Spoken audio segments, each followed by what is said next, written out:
वसुदेव सुतं देवं कंस चाणूरमर्दनं देवकी परमानंदम कृष्णं वंदे जगतगुरु। नमस्कार प्रिय बंधुओं, आप सभी का हमारे YouTube चैनल में बहुत बहुत स्वागत है। चैनल पर नए हैं, चैनल को सब्सक्राइब कर लें, बेल आइकन को प्रेस कर दें, जिससे कि हमारे चैनल पर आगे आने वाले वीडियो का नोटिफिकेशन आपको प्राप्त होता रहे। तो चलिए प्रारंभ करते हैं माघ महात्म्य की कथा। एक बार प्रेम से कहिए, बोले विष्णु भगवान की जय, श्री कृष्णचंद्र भगवान की जय। यमदूत कहने लगा कि तुमने बड़ी सुंदर वार्ता पूछी है।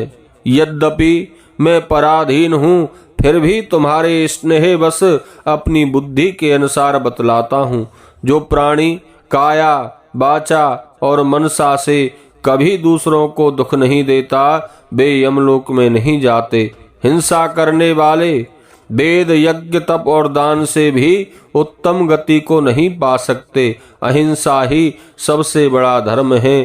तप और दान ऋषियों ने बताया है।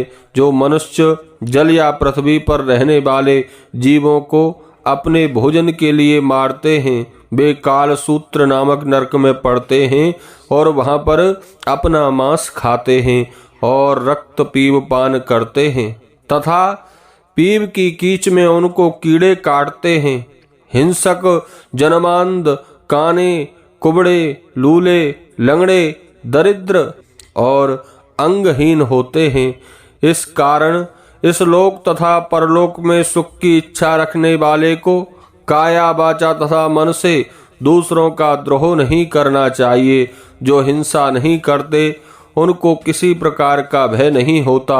जिस तरह सीधी और टेढ़ी दोनों प्रकार की बहने वाली नदियां समुद्र में मिल जाती हैं, वैसे ही सब धर्म अहिंसा में प्रवेश कर जाते हैं। ब्रह्मचारी, गृहस्थी, वानप्रस्थी तथा सन्यासी सभी अपने अपने धर्म का पालन करने और जितेंद्रिय रहने से ब्रह्मलोक को प्राप्त करते हैं। जो जलाशय आदि बनवाते हैं और सदैव पांचों यज्ञ करते हैं, वे यमपुरी में नहीं जाते।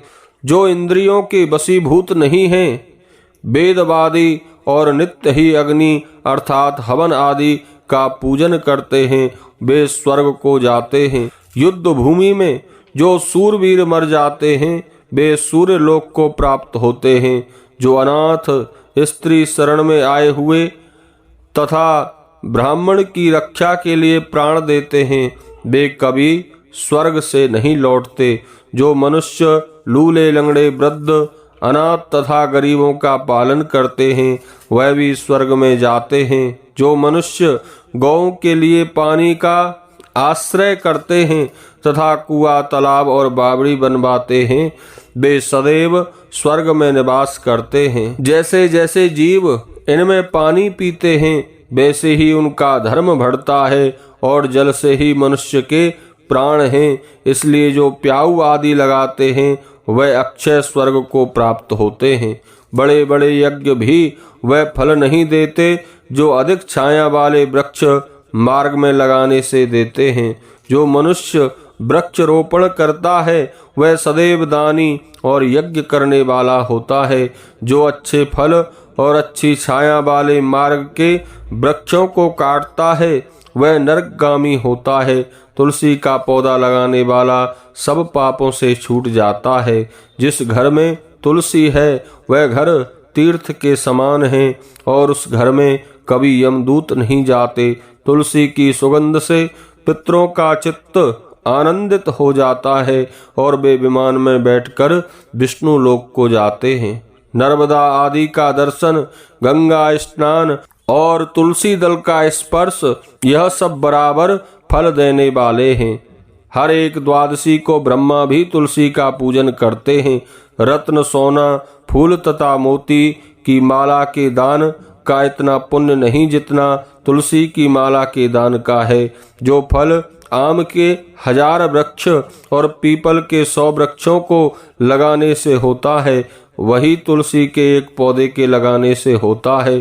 पुष्कर आदि तीर्थ, गंगा आदि नदी, वासुदेव आदि देवता सब ही तुलसी में वास करते हैं। जो एक बार 2 या 3 बार रेवा नदी से उत्पन्न शिव मूर्ति की पूजा करते हैं अथवा स्फटिक रत्न के पत्थर के आप से आप निकले हुए तीर्थ में, पर्वत या वन में रखी हुई शिव की मूर्ति की पूजा करते हैं और सदैव ओम नमः शिवाय मंत्र का जप करता है, यमलोक की कथा भी नहीं सुनता, प्रसंग शत्रुता अभिमान से शिव पूजा के समान पापों को नष्ट करने वाला तथा कीर्ति देने वाला 3 लोकों में और कोई काम नहीं है। जो शिवालय स्थापित करते हैं वे शिवलोक में जाते हैं। ब्रह्मा विष्णु तथा शिव का मंदिर बनाकर मनुष्य वैकुंठवासी होता है। जो भगवान की पूजा के लिए फूलों का बाग लगाते हैं वे धन्य हैं। जो माता पिता देवता तथा अतिथियों का सदैव पूजन करते हैं वे ब्रह्मलोक में जाते हैं। माघ महात्म्य 8वां अध्याय समाप्त। बोलिए विष्णु भगवान की जय।